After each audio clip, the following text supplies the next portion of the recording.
Congratulations, that's what it is. Well, thank you very much. It's 12:20 here in Thailand, so it's Wow, late. it's a It's little really late. late.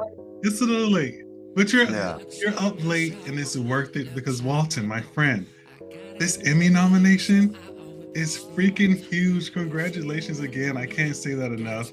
What emotions are going through you right now? You know, I mean, I guess who wouldn't feel like what I'm about to say? Gratitude, really. I was at dinner.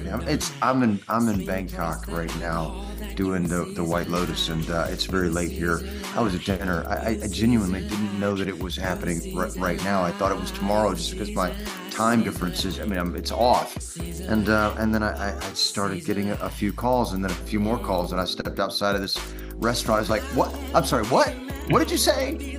But gratitude, really, just to be included in this room full of all of these storytellers in this category with actors that I so deeply respect and admire, and and three of them are friends of mine and are acquaintances of mine, and yeah, I'm just pinching myself. I can't really believe that this happened, but I'm very grateful to be a part of it.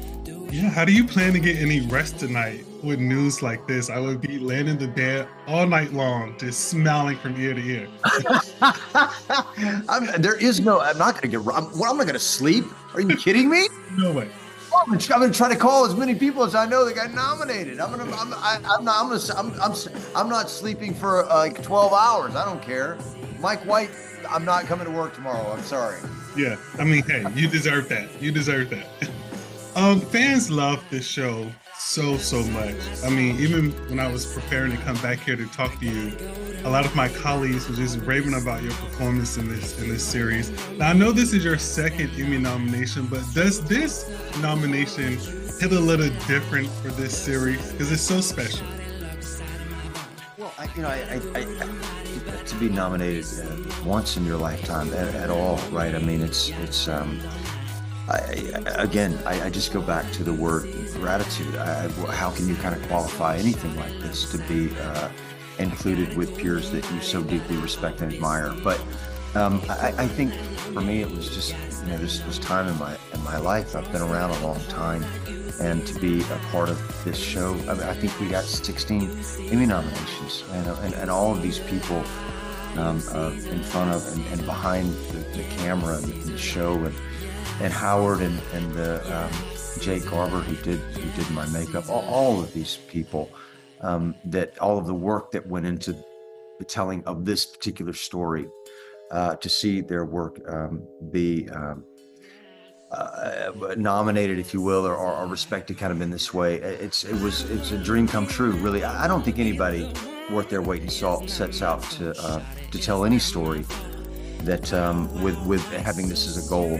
You just do it from the heart, right? And you do it for the love of storytelling. And then a moment like this happens, and then you look around at the people that you went through this experience with, and you say, "Congratulations!" And that was incredible work. And that's just really what I'm focused on. I'm just grateful that we're a part of the conversation. Absolutely. You mentioned your makeup team because obviously your transformation for your character for this series is pretty sick. You don't look anything like you look now, but when you think of all those hours that you sat through hair and makeup to transform, does this Emmy nom make all of that worth it? Yes, absolutely. It's all worth it. No, you know what? It would have been worth it either way, really. To get to spend the time with Jake Garber, who's a dear friend of mine, and a person that I've done 10 movies with, who applied the makeup, and these pieces were constructed or developed by Vincent Van Dyke. They made it as easy as they possibly could, and in some ways it was just a great opportunity to transform, if you will, or to become. It just made it easier for me to do my job, kind of being the ghoul, and they made it as easy as they possibly could. And yeah, I can't believe that I'm saying this, but I can't wait to put it back on like in season 2. I'm really excited. Yeah, I'm excited too. Walk me back to the moment where you first saw yourself as the ghoul in the hair and the makeup. What went through your mind when you saw that?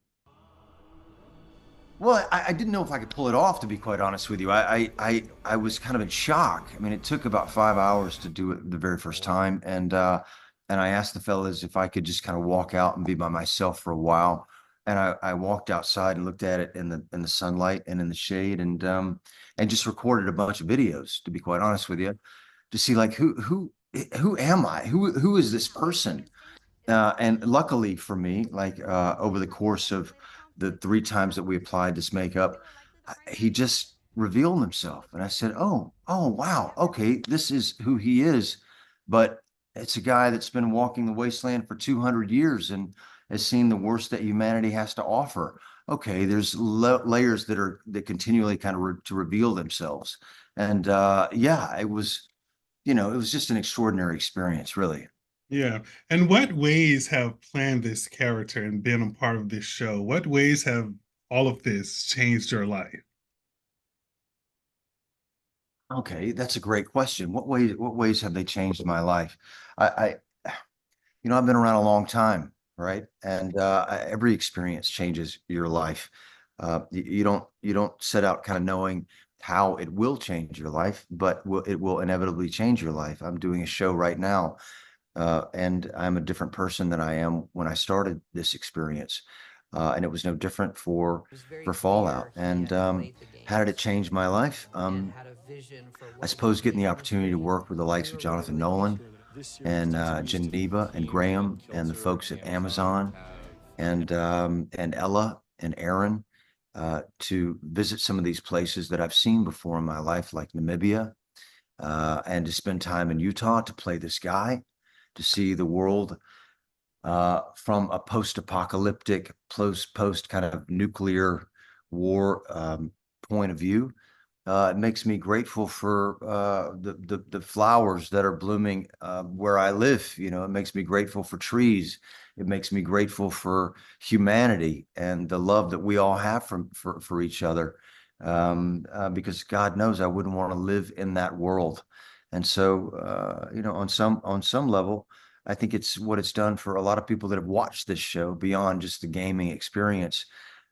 It's made them maybe more grateful that they get to experience a post-apocalyptic world in a fictional kind of setting, Yeah. right? Yeah. Let's just keep that. And but other than that, it's not one experience that changes your life. It's an amalgamation of kind of all of them over the course of one's life. And I have will only do what I've always done, and that is, tomorrow I just go back to work and do my thing. And Yeah. for this moment today. Yeah, absolutely. Now, season one obviously ended on a wild cliffhanger. What can we expect going into season two, if you know anything yet? Wow. What can you expect in season two? Well, I think you're gonna get a little more involved based on kind of where it left off with Ella's character, Lucy, and myself, the ghoul. I think you'll understand a little bit more about um, uh, the people that were pulling the levers and why they were pulling those levers. And I think that's all I'm at liberty to say. I don't. There's no one in this room right now listening to what I'm saying, right? No, it's pretty top secret, but we'll pick up kind of where we left off, and it'll go in places that even I don't know. Yeah, well, I'll take it. I won't press you for anything else. I'll take that.